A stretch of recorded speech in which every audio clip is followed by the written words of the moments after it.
Hey everybody, this is the Beware reading for your sign for this month. I'll do 3 spreads. What you need to be aware of this month spread, the advice spread, and the next good thing that will happen to you this month that will at least put a smile on your face spread. Please like, share, and subscribe. Let's begin.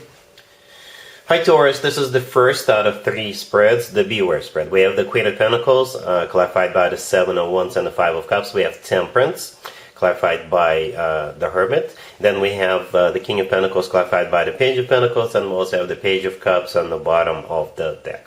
You could be dealing with a fellow Earth sign, another Taurus, Virgo, Capricorn. We also have Sagittarius on the table.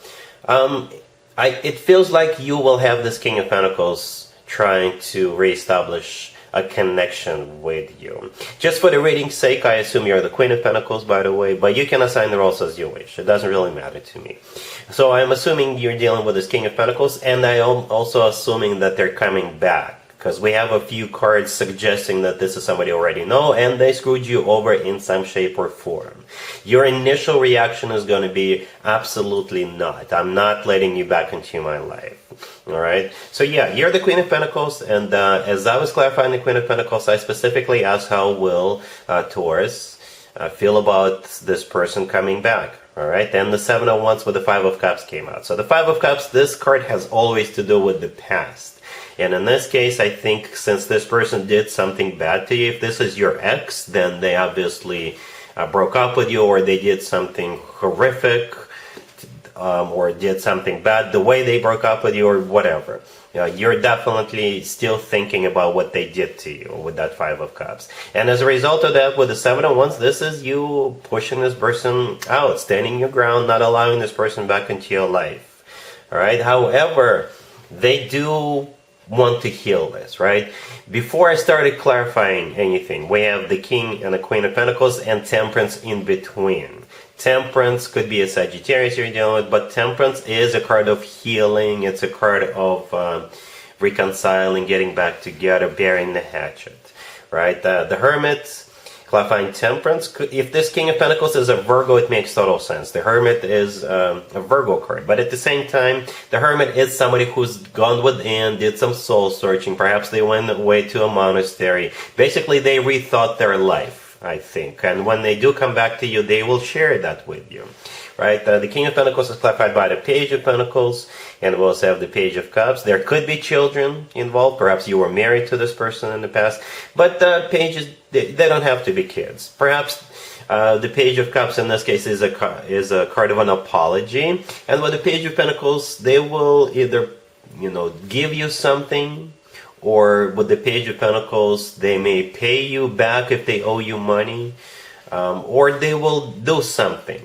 right, with the Page of Pentacles. It could be literally them giving you something, right, because the Page of Pentacles often is a card of something tangible, something you can touch. But again, going back to those 2 cards clarifying the Queen of Pentacles, you are not happy about this person coming back. You are quite the opposite. You will get a little bit pissed off at them with that 7 of Wands, right? The 7 of Wands is a card of a defense, but it's a card of an active defense. So you're not just going to be sitting there. If they try, if they will be texting you or calling you, you will have a few words to say, and they're not going to appreciate it. But that's what we have so far. We got this King of Pentacles wanting to get back into your good graces. Let's take a look at the advice spread real quick.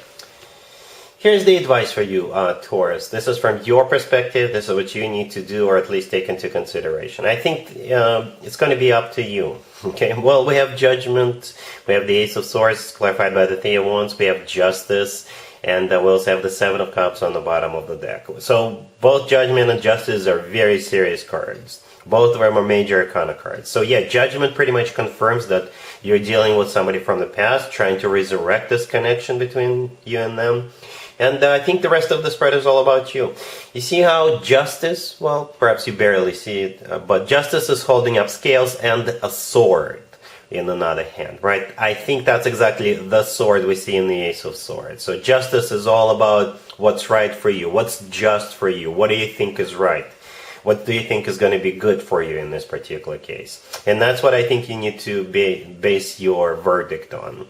The Three of Wands, clarified by the Ace of Swords, is a card of somebody who made up their mind, somebody who made a decision, and after that there is no turning back. The Seven of Cups on the bottom of the deck, this is a card of a slight confusion, uncertainty, and clarity. It's also a card of multiple choice, so yes, you will have a choice to make here. Even though in the first spread we saw you not allowing this person back into your life whatsoever, right? But since I do 3 spreads in my readings, yeah, it's still going to be up to you. What do you think is going to be just in this particular case in regards to you, right? So yeah, that's what we have so far. Let's move on to spread number 3. Spread number 3 is the next good thing that will happen to you in the near future.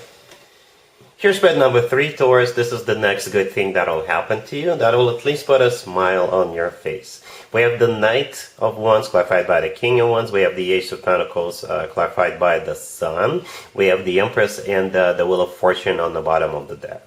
You're most likely going to be dealing with a fire sign, Aries, Leo, or Sagittarius. Right? As a matter of fact, the Sun could be a Leo. You're dealing with the Wheel of Fortune could be a Sagittarius. Yeah, but we have a double fire sign in the very beginning, right? The Knight of Wands and the Knight of Wands is clarified by the King of Wands. So yeah, chances are it is a fire sign.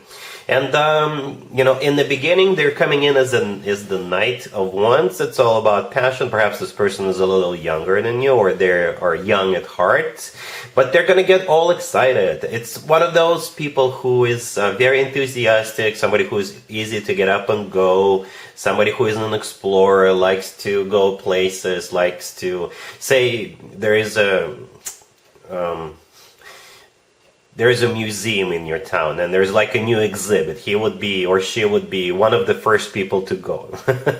But that's just an example. For whatever reason that I just felt like saying that. Anyway, they're not just all excited and fired up, they're going to be serious about you, right? We got the Ace of Pentacles, clarified by the Sun, the Empress and the Wheel of Fortune. These are amazing cards, right? 3 of them are major arcana cards, and the minor arcana card is the Ace of Pentacles. The Ace of Pentacles doesn't just show up for no reason, right? The Ace of Pentacles often comes through as a proposal, by the way. I don't know if they're going to propose to you in January, but I think that's their intention, right? The Ace of Pentacles is the ace of all aces to me. And I don't mean to belittle the other 3 aces, but the Ace of Pentacles is like a package, it's like a bundle, all aces combined into one. And this ace always comes from somebody who is ready to settle down, ready to start a family, ready to get serious. And the Sun, clarifying it, is a card of clarity, so I think you will get really clear about their intention, what they really mean, what they really want with you. And it's also a Leo card, and it's the happiest card in the deck. Yep. The Sun always talks about joy, happiness, success, feeling on top of the world. The Empress right next to the deck, I think that's the way they see you, Taurus, from the very beginning. It's actually one of your major arcana cards. You share it with Libra, but the thing about the Empress does not require an introduction. Everybody knows who the Empress is. You know, the Empress often comes through as a mother figure, a future mother figure, or a future wife, or a future significant other figure, right? That they will treat you accordingly. You know, and the Wheel of Fortune on the bottom of the deck is another major arcana card. They do want to start this cycle. They do want to get serious with you. The Wheel of Fortune is always good news in my spreads, Taurus. So yeah, they may come off a little bit, you know, like somebody who's restless, I guess, but don't let that fool you. They are really serious about you. Hence all the major arcana cards. Alright, so yeah, that's what I have for you, Taurus, for this reading for this month. If this video resonates with you, please like it. Please also share and subscribe. And other than that, Taurus, have an amazing January.